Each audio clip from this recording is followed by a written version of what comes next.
Hi Annika, very nice to see these new essays from you. Well done. Let's get right into your video correction so that we can see exactly what you have written. Okay, reading books is a very important of children's education. However, some people believe that other pastimes contribute even better. You contribute better to something, okay, towards their child's development. I agree with this opinion and will therefore discuss the two main arguments in this essay by using the advantages of console games and sport activities as examples. Fine. Firstly, reading has numerous benefits. Nevertheless, playing on electronic games consoles develops competences that would be impossible to gain just by reading alone. This is largely because you don't need a comma there.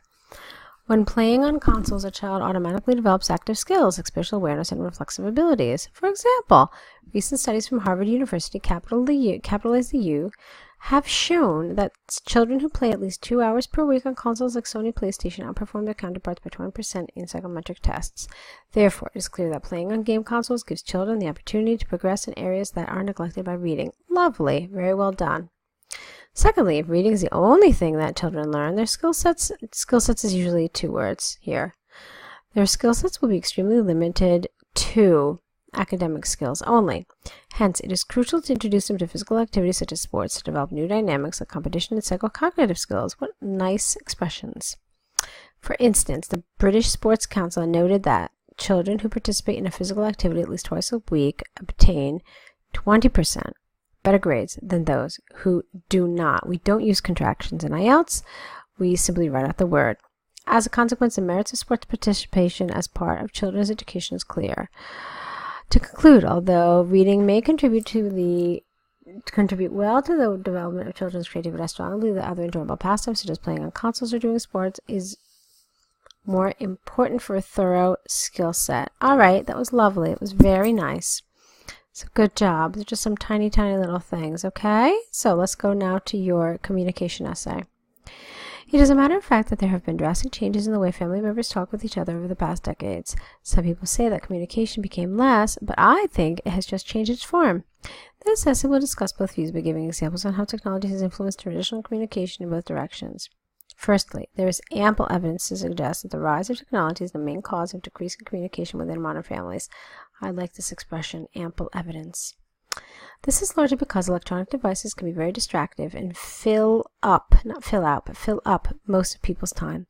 For example, recent studies from Harvard University, you capitalize the U, have shown that especially teenagers spend more than half of their free time consuming you don't consume really television, you watch television, or playing on their smartphones. Therefore, it is clear that most of people's attention in everyday life is focused on the world behind the screen instead of the close surrounding, especially family life. Okay, fine. What happened here? Where's the rest of the essay? Okay, anyway, let's take a look. On the other hand, I think that technology opened a completely new form of communication that, therefore, people are enabled to develop new strategies of intimacy. This is due to the fact that most of the activities that are connected to electronic devices have to do with communication. Good point. Take, for example, a leading communication researcher from Google who revealed that you need a who here, not a has.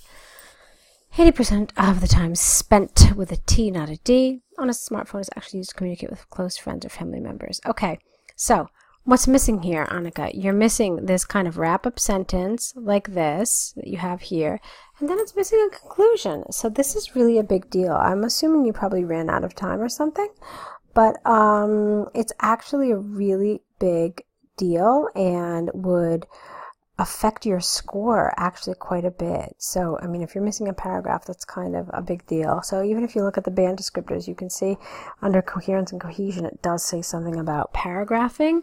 So if you're actually missing a paragraph, that's kind of a big thing. I don't know why this happened. So definitely be aware of it. Okay, so let's see. Okay. Obviously now you have to correct these essays. You have to create an error correction list and add the mistakes to that error correction list.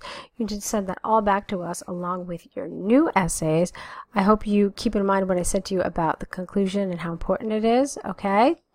With that, I will leave you. That brings us to the end of our video correction, and this was well written. They were well done.